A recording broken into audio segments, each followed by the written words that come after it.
Good morning, ladies and gentlemen. You're listening to Right Side Up. My name is Mike Taglavia. I have a guest host today, Allison Despathy. Thank you very much for joining me again.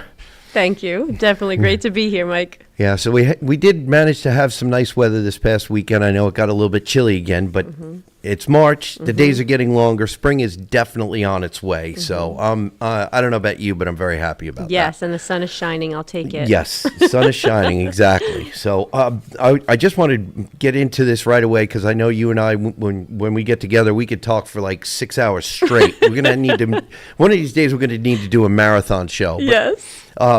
Just to give a quick recap, last Friday, what day was that? I forgot already. 26, maybe? 26, I think, yeah. Yeah.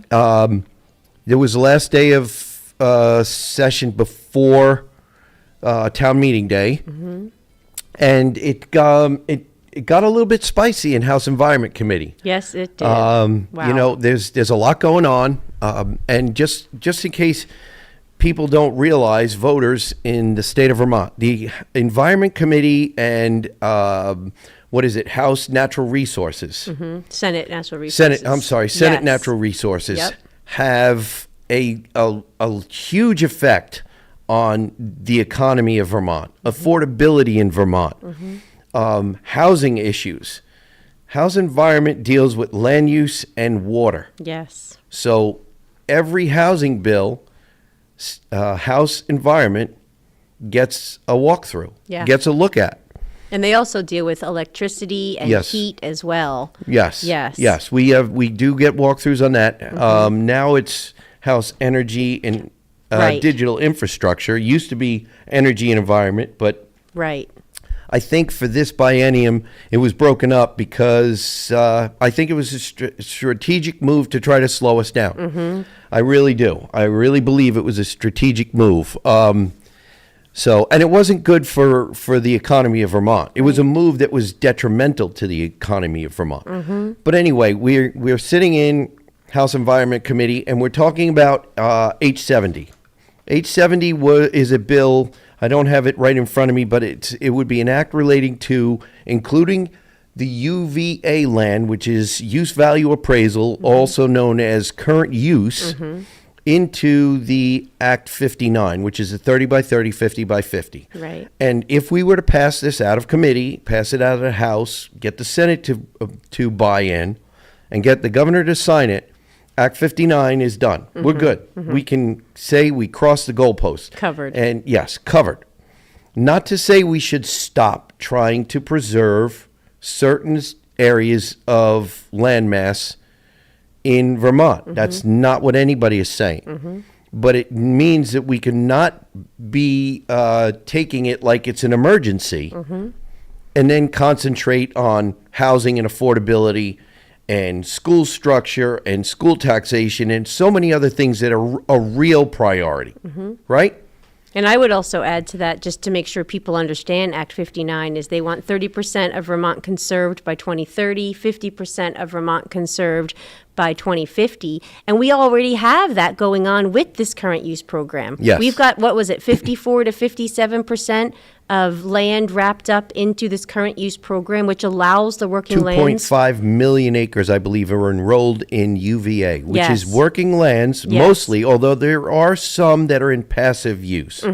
But most are in working lands. Right. And Act 59 actually tries to take it and talks about in perpetuity. Yes. You know, so how long is That's this the conserved? major difference. Big Right. difference, exactly. Now, with UVA, there is a penalty, and it can be sizable if the land is taken out of the current use program. And that's a sticking point.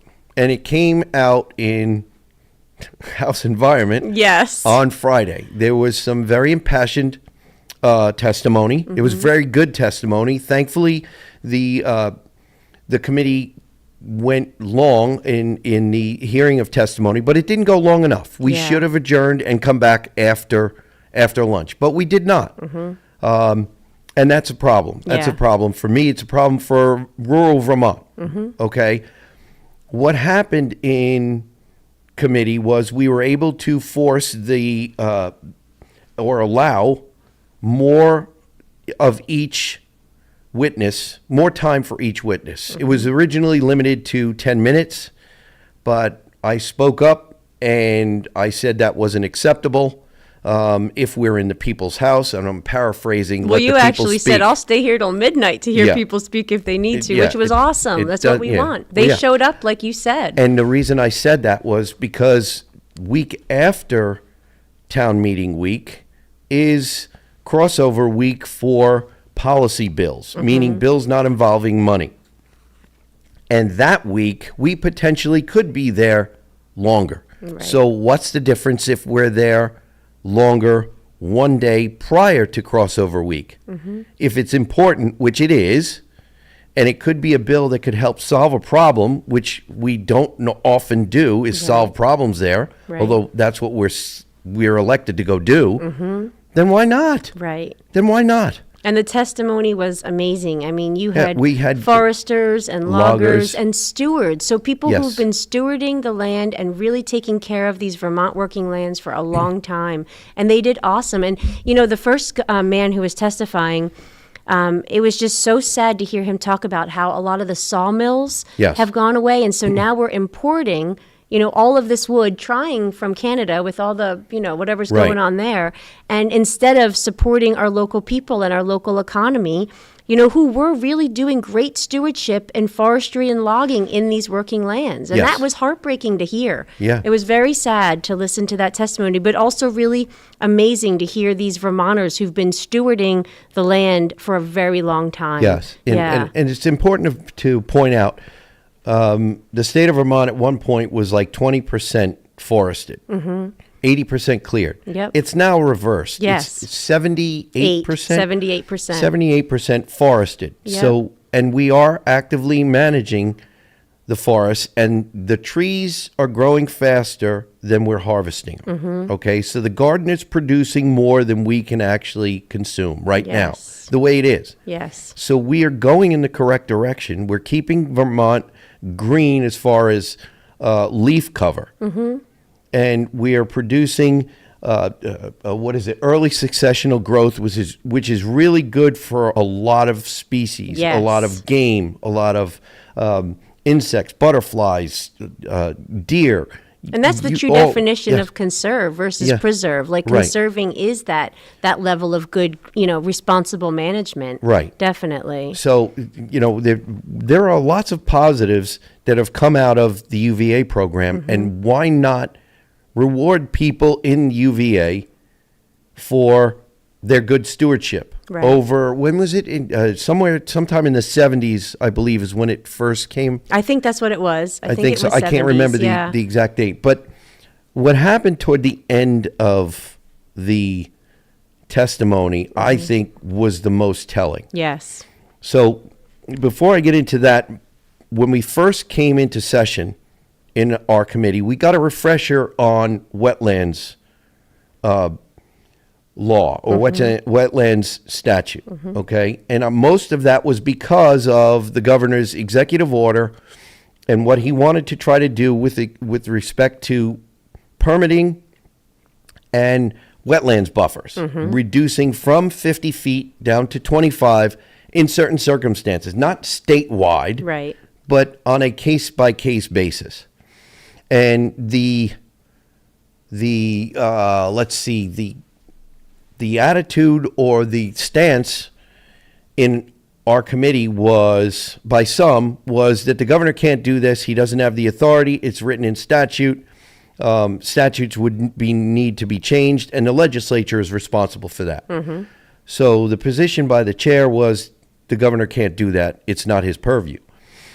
So fast forward to this past Friday, and we're hearing testimony, and I asked a question because my land is in the UVA program. I have at least one vernal pool on my land, and there are wetland statutes protecting that land. DEC, I believe, is who would be Yes. the enforcer of a violation of the wetlands statutes.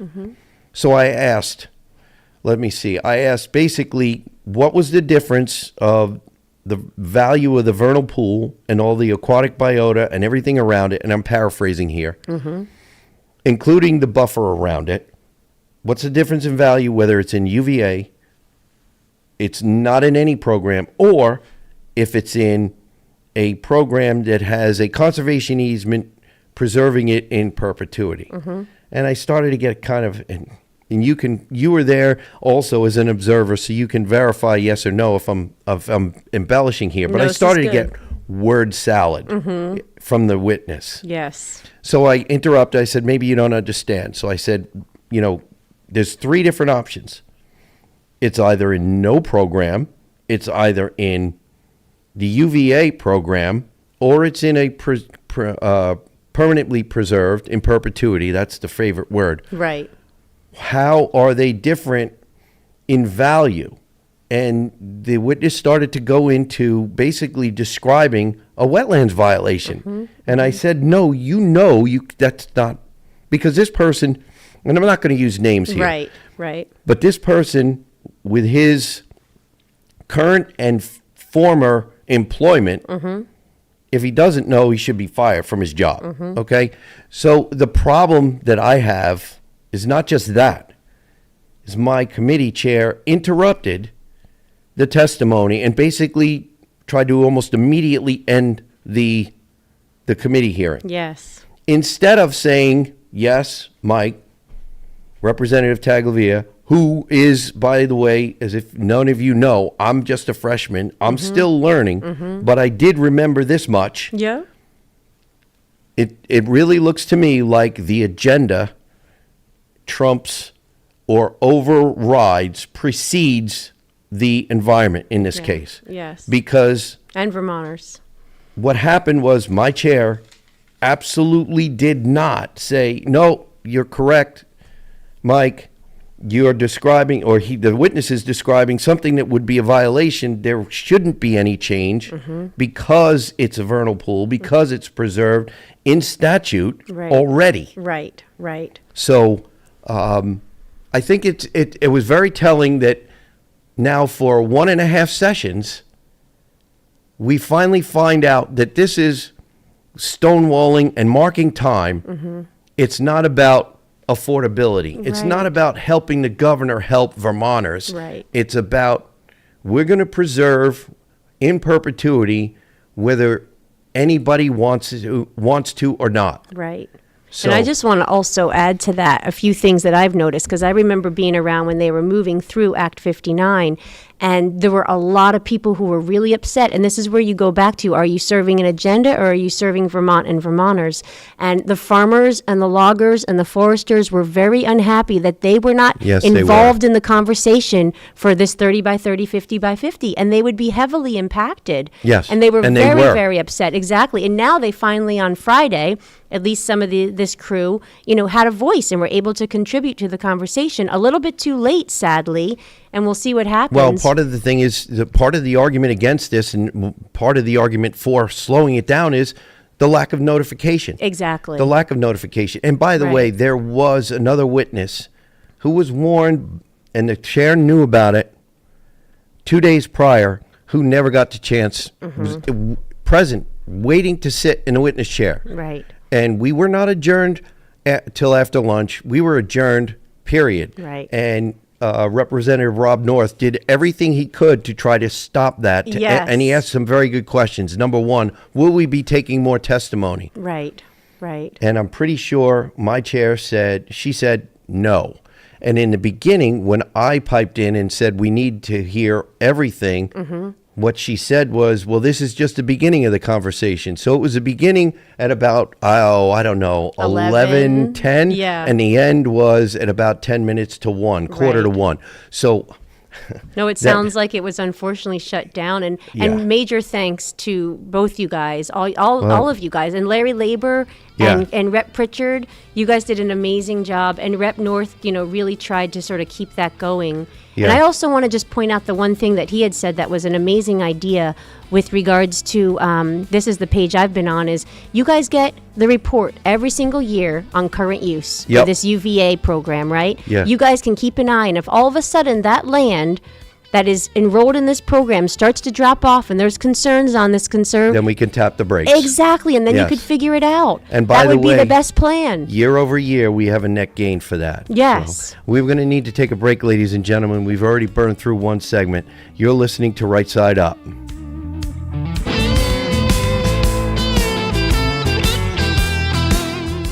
Welcome back, ladies and gentlemen. You're listening to Right Side Up. My name is Mike Taglavia. My guest today is Allison Despathy.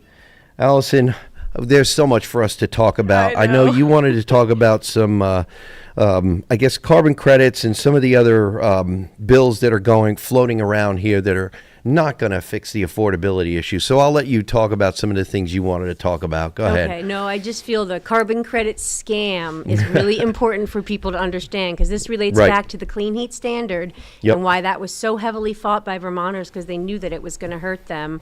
It also goes to like the cap and trade programs, this whole sort of carbon credit scheme. And so the way that this relates back to what you were just talking about a bunch in the first round here with H70. So the other thing I just wanted to point out is that, Mark Higley's bill, H70, really would solve this problem and, shifting us over to this current use program, which we have already. It would cover it. Yes. It would cover that Act 59, the requirements there. Right. And so the one thing, though, I wanted to say, which I really struggle with in watching this carbon credit scam, is so the Nature Conservancy. Yep. And back a few years ago, I think it was 2020, Bloomberg News, there was an author there, reporter Ben Elgin, and he wrote an article specifically about the Nature Conservancy carbon credit scam. Right. So basically they go and they're looking for like, okay, we're going to conserve this land in perpetuity, and then we can sell the carbon credits. Because look, we're sequestering all this carbon, which is naturally happening, but now they're making a market on it, right? Yeah. And it's not just them, there's many. They're commodifying, monetizing nature for carbon credits. And then who do they sell it to? So the Nature Conservancy in particular, they sell it to JP Morgan. They sell it to Amazon. So all these companies can pretend and say, oh, look, we're green. We're offsetting all of the stuff that we do with these carbon credits. Right. And so this is where I think we get into just the question and the awareness around if you've got businesses or nonprofits like this, like the Nature Conservancy coming in, like the Northeast Wildlands Trust, they're called NEWT, N-E-W-T. If they're coming in and their goal is to conserve Vermont land in perpetuity, but then they sell the carbon credits outside the state, outside to these big corporations, and they're making money, how much land are we going to see eaten up? And Act 59 is feeding this. Yeah. So it's not helping Vermont and Vermonters. We've already got the current use program doing that. Instead, this is feeding these nonprofits who are wrapping themselves into this carbon scam. And I think that's another aspect for us to be concerned about. And then the other thing is, I think, correct me if I'm wrong, Mike, I think your committee just basically put out an allocation for Nature Conservancy to receive $500,000 from the state. I can't remember. We just did our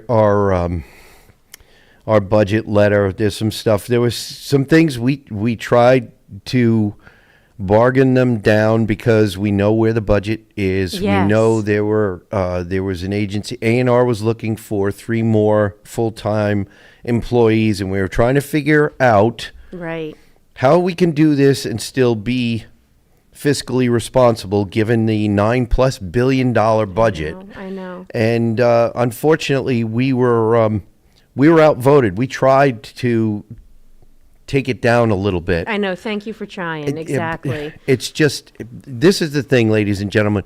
We do have better numbers this session, this biennium. But we don't have the numbers that are going to get us Turning the it wins. around. Right. Or even to be able to lengthen the debate, to be able to let common sense rule. And We that's just when you don't. have real democracy happening. Yeah. We need better balance. Yes, we're Yeah. outnumbered 7-4. We've got 4 Republicans on there who are trying to be fiscally responsible, who are trying to bring common sense to the argument. When your tax dollars are talked about like revenue, Yes. they're not referred to by most under the Golden Dome as your tax dollars. They're Right. talked about as investments and revenue, and because it's not personal Right, then. right. So there's a way to take you as the hardworking Vermonter out of the equation by calling the money coming into government revenue. Right. And then they get to spend it versus yeah. the hardworking Vermonters We who reach- are yeah. working for that. It's Yeah. so wrong. And we're looking at what, a 9.4 I think 9.4 billion. Billion dollar, It's right. small growth, like the governor, I believe, in his address said. It's basically cost of living increases, and that's about it. But still, it's a huge budget for a Right. small, populous state. Right. And I honestly, I wish, and so many of us, there are a number of us, because we've had these conversations over breakfast, that budget should have been cut to below $9 billion. Yes, that would be And amazing. I know it's tough in this economic situation because there are programs that people have come to count on. Right. But everybody, plenty of people in my district I know have had to tighten their belts. Yes. Plenty of people in my district I know didn't buy things that they absolutely need, or they've deferred buying them, Right. which means they're probably paying late fees on something Right. that they didn't pay this month that they should have, that they're Right. obligated to pay. Or compromising Right. food for their family or Exactly. for their kids because they've got to pay the gas or they got to pay the heat. I Right. know. So the tax-paying Vermonter has had to make cuts. Mm-hmm. Up in the legislature, we have to learn to do the same thing, and we haven't yet. We really, Right. truly haven't. And when I look at the number of nonprofits that come to you guys for money, Oh, so it's looking, I really think the Nature sad. Conservancy was asking for. So I'm looking at they're asking for $500,000, or they maybe asked for more, but I think they're being maybe given or considered $500,000. And then you're looking at how much land are they going to own? And how much are Vermonters going to be removed from that land? And how much are they going to make selling these carbon credits? And then you think about the tax base, right? If Vermonters can't buy land Right, or access reduced land tax or do, base. it's like then we have a reduced tax base and all our taxes go up. Yes. And right now I think we'll get into education later, but the amount of money going into education, 2.5 billion, we'll talk about that later. Yeah, that's it. It's a huge part of the budget. Right. It's taken away from transportation. And transportation, we've talked about this. Yes. We haven't paved and repaired the number of roads that we need to be able to maintain a 10-year cycle. Yes. So sooner or later, that's going to catch up to us also. And Right. so there's a lot of things at play here.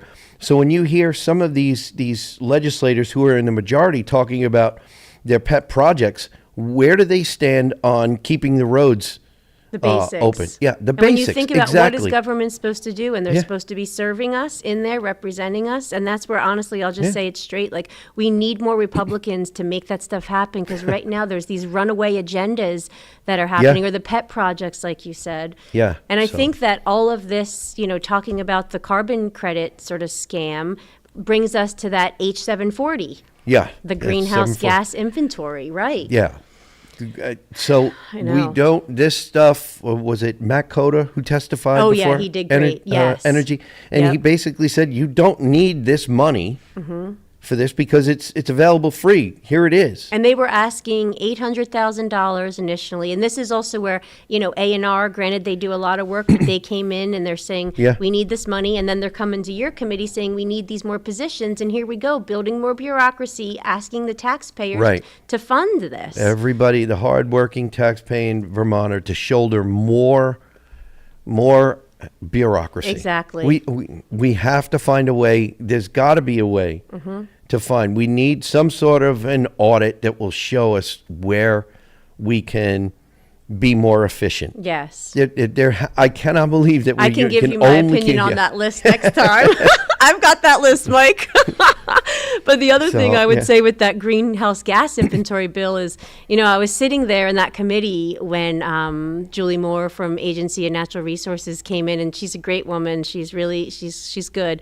But when she came in and they were talking about why they need this, yes. And one, this is driven by the Climate Action Plan, right? So the question is, how much would they actually be needing or wanting this? Is this a goal for Vermont? Keep in mind, right? We've got the lowest greenhouse gas emissions in the country, right? We're like of the top 4 states, we're the lowest per capita on emissions. Carbon is not our issue. You just mentioned a bit ago, 78% of our state is forested. Yeah. Talk about if people are concerned about carbon, massive carbon sequestering going on there. Carbon is not our problem here. And so the Climate Action Plan, which is driven by the Global Warming Solutions Act, which we absolutely need to repeal. Mark Higley's got the bill to do that, Thank goodness. Wish it would get attention, but it's not going to get attention until there's more Republicans to make that happen. Unfortunately, you're correct. Unfortunately, that's right. But so basically, I'm listening to, they need $800,000 to do a greenhouse gas inventory, and the big question is, what are they going to use that for? They're going to use it for the policies that charge us more for heat and gas to drive our cars when we live in a cold rural state.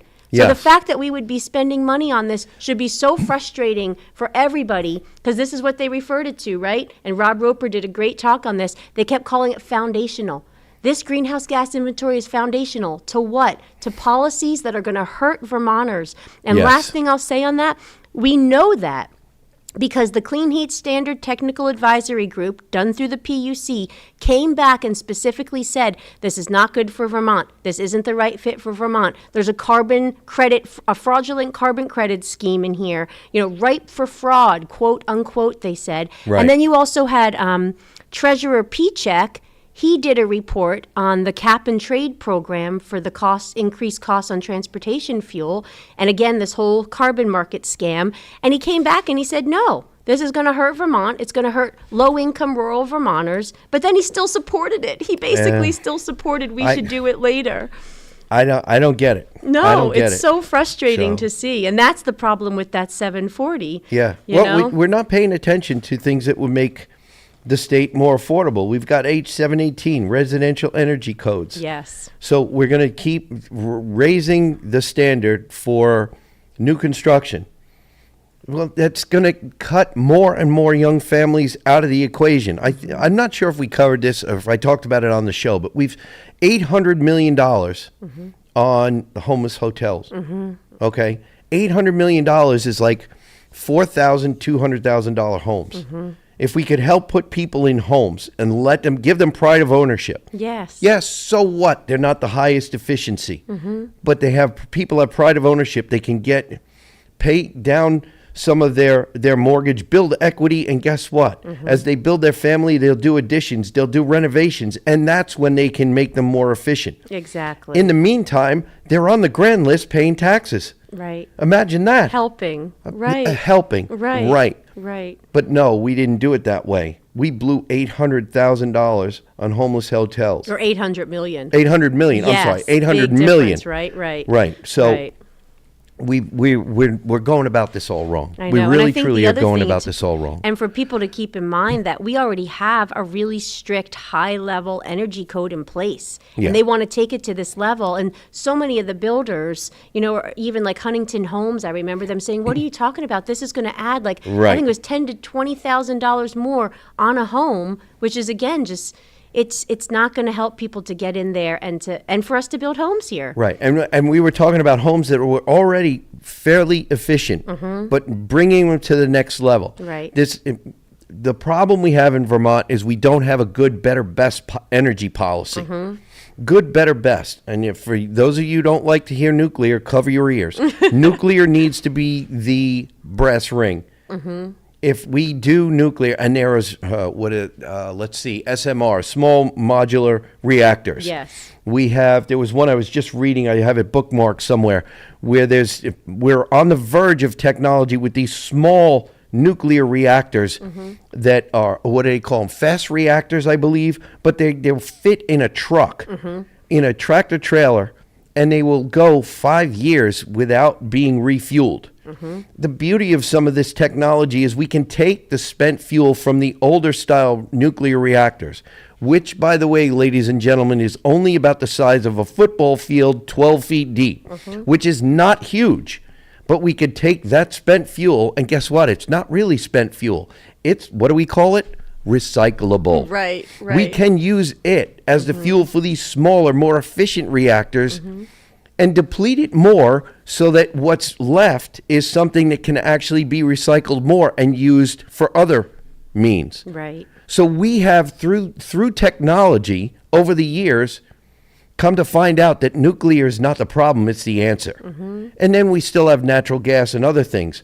And then we could, in 10 years' time, we could be looking back at this and saying, oh, I can't believe we were doing nuclear when hydrogen was one of the issues. Right. One of the solutions. Right. So, I don't know. Like I said, Allison, you and I need to do a marathon because, believe it or not, we burned through another segment Okay, already. there we are. So we're going to have to come back in a few minutes, ladies and gentlemen.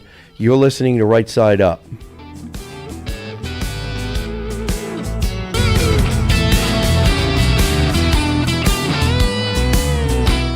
Welcome back, ladies and gentlemen. You're listening to Right Side Up. My name is Mike Taglavia. I have got a guest host this week, Allison Despatie. We'll get back into our discussion in a minute. Just wanted to remind everybody, rightsideUpradio@gmail.com if you'd like to drop us a line. If for some reason you are outside of the listening area for WNTK radio, you can go to WNTK.com. Find the podcast button, click on it, and you can scroll down to any number of our shows on Right Side Up and listen to those. You can share them amongst your friends. And actually, I did get contacted via email by a listener who wanted to see where this listener did not see the latest one. So I made a few inquiries, and guess what? We got it posted because it would slip through the cracks. So they're all up there. You can listen to them and share them as you like.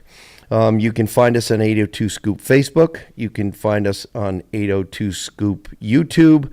And you can also find us on granitegrok.com. So I think you wanted to finish up a little bit like we were talking about energy policy, and then I think we should probably touch just a little bit more on education because it's still a hot item. So Yes. why don't you Yeah, take no, it I away? think the last thing just to say is you were talking about these building energy codes that are being considered in house energy right now Yes. would increase the cost. We just don't need more barriers. Like that Exactly. is a barrier for people to afford a house, to build a house. And then you add on top of that, all the conversation about the clean heat standard. And despite the fact that Vermonters have thought that we fought the clean heat standard and have put that to rest, so to Yeah. speak, it still has popped back up in that climate action plan from the Climate Council. Yeah. So there's still danger of that. And then you have the renewable energy standard, right? Which would absolutely is 100% going to incredibly increase electric rates, which are already on the rise. So they Yeah. want everyone to switch to electricity. These rates are on the rise because the renewable energy standard. And so the last thing we need to do is have this barrier with these building energy codes that are being suggested by Representative Scott Campbell, a Democrat over in the St. Johnsbury area. And the last thing I just want to say to this is for Vermonters to recognize how much that we are already doing. We do Yeah. so much. We pay extra costs on our electric rates to go to Efficiency Vermont so people can access these efficient utilities or these Yes. different programs. And we also, we do tons of weatherization.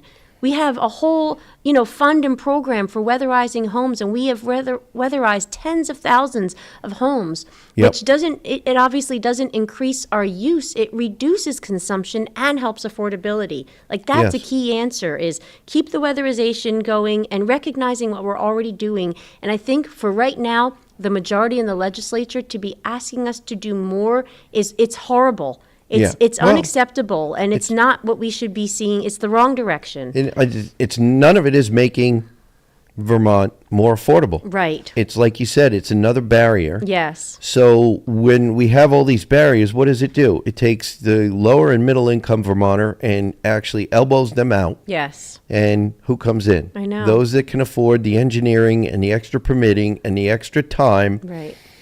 and the extra headache because those with more financial wherewithal can just pay somebody else to deal with those kind of headaches. And we should be able to live here, and we Yeah. should be able to work hard and afford to live here and not have our money, our hard-earned money, turned into revenue at the yeah, State House. Exactly. And live on our land as we choose. Yes. And I'm not talking about filling in a wetland either, so don't even go there. Exactly, exactly.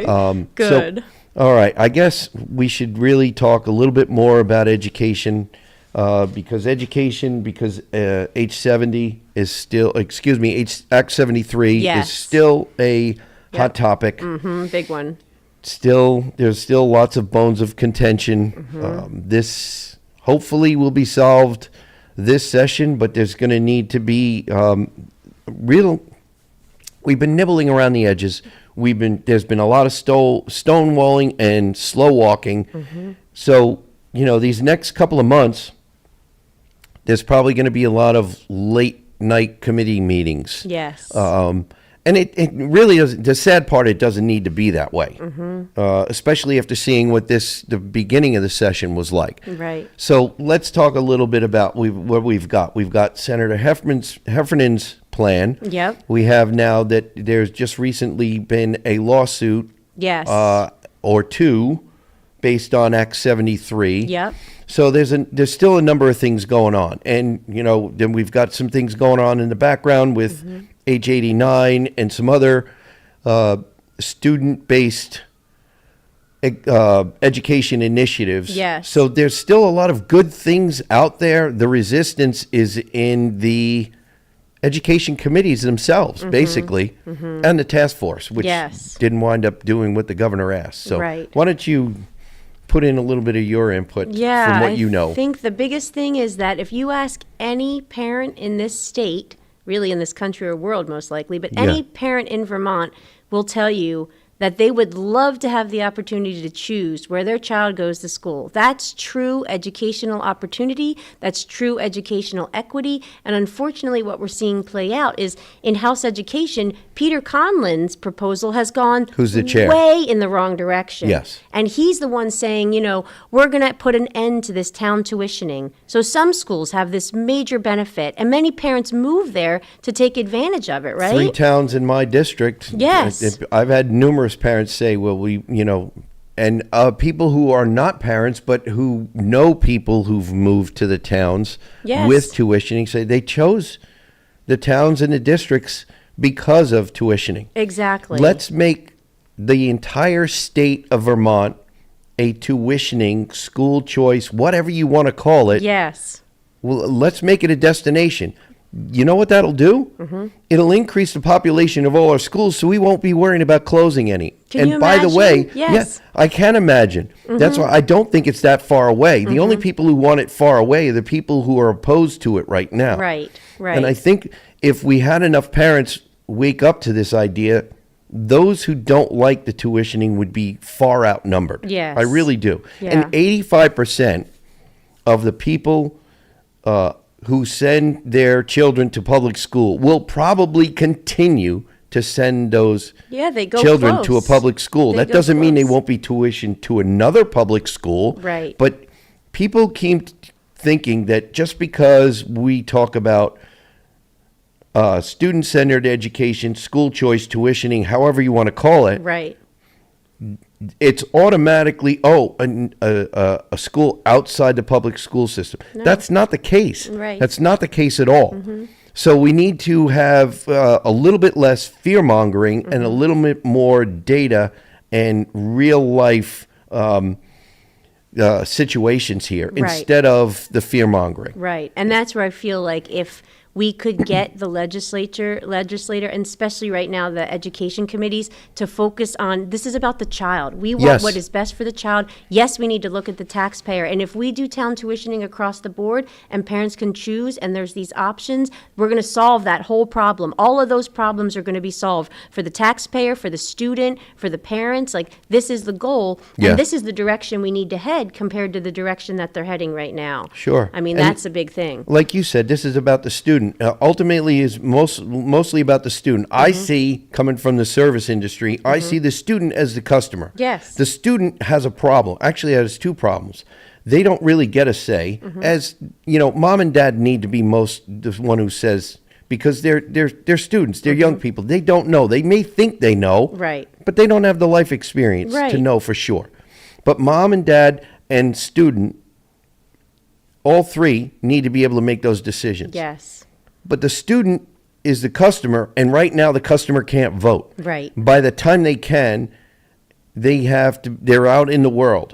Whether they're trying to go to college, get accepted to a college, are they winding up in a remedial English or a remedial math course Right. in college because their high school or intermediate school education was not adequate. And we know that that's happening Yes, here. we do know. Unfortunately, there's a lot of failure in academic performance while costs increase. Right. Exactly. Wasn't there just, didn't the Agency of Education Secretary just testify to the performance? Oh, And yeah. there was no school that performed, no student above 60%, Mm-hmm. and most, what was it, in math or reading, were below 50%, I think. Mm-hmm. So we have some problems that I think a little bit of healthy competition, Yeah. i.e. tuitioning, would solve. It And they would always solve. talk about that educational equity, and parents Yeah. choosing is going to offer that. And this brings me to, then you mentioned the lawsuit. That lawsuit just dropped, and it was Liberty Justice Center. Basically, the key things that they have said here. So they filed a lawsuit basically challenging, and they are saying specifically, Act 73 drastically restricts the state's historic town tuitioning system and unlawfully limits families' educational options, including access to religiously affiliated independent schools. And I think this is one of the best quotes. So Director of Litigation at the Liberty Justice Center, Jeffrey Schwab, quote, Act 73 puts special interests over the interest of the children. And that is exactly right, because we're choosing this public school institution over what is going to be best for the child itself. And the other piece that I think people get confused on, even in the legislature, you hear this. Public education is not public schools. So when you talk about public dollars going to public education does not equate to public schools. Education of the public can look like many different things and come Right. in many different forms. Right. And that's And the now- piece we have to keep in mind. And we have this, I can't remember what they're called. I always forget it. I need to write it down. The thing from the federal funding with respect to the what is one it? big beautiful bill, the tax credit that they gave. the tax credit. Yes, the And now education tax credit. It's possible that we might not wind up with it in Vermont, but people will still be taking that tax credit because they can donate to a school that's outside of Vermont. So they can our donate for other students, So right. our students won't be able to get the benefit, but people wanting to donate will get the tax credit. This is not right. Right. Our right. students are gaining. Here's another way to fail our students. So when they finally can vote, when they finally go out and try to get a job, when they finally go out and try to get accepted to a college, that's when they find out. How do you think they're going to vote when they find out they know. got shafted? It's so anti-child, anti-choice, Yeah. equal opportunity for education. And that's where I think there's a lot of people across the board who are really hoping that Governor Scott will sign that and make that happen. Yeah, I hope so. Because I they're hope trying so to block too. it. The Conlon, the chair of education, and also Kornheiser, the chair of Ways and Means. Chair of Ways and Means, They've got right. the bill to block that, which is unfortunate. Well, here we go again with numbers, ladies and gentlemen. Don't forget, don't sit this one out. Come November, if you're still not happy, don't move, vote. Right. Send the ones that you don't want home. Find somebody who's out there who's going to do it different than the ones who are running the show right now. Yes. Send them home. There's a way to fix this. There really is. There are a number of people up in Montpelier who have some really great ideas. We have got we've got the governor's plan. We've got Representative Gina Galfetti's got a tax freeze plan. Yep. Representative Marty Feltus from your area, Yep. Caledonia County, she's got a bill to deal with instituting the foundation formula now before Act 73 goes in. Right. I'm okay with either one of these, and I think Josh Dobovich has got a flat tax bill also. Okay. So we've got at least 3 or 4 options. How many options are we having looked at? I know. All the options that we're having looked at are from the majority, and what do? They increase taxes. Right. And support special interest And over the support kids. special interests. So right. this is why we do what we do here. We're trying to inform you, and we only have 3 15-minute segments to give you the information. And it's basically just a primer. You're not going to have everything you need, but we're going to give you hopefully a good start so you can go and talk to your friends and get a little bit more information. Yes. So this is great. And like I said, Allison, when you and I have a little bit more time, we really need to do a couple of marathon shows here Yeah. to solve some of the other things that are going on in Montpelier. Yes. So everybody can do one thing. Take a deep breath. Yeah. Finally.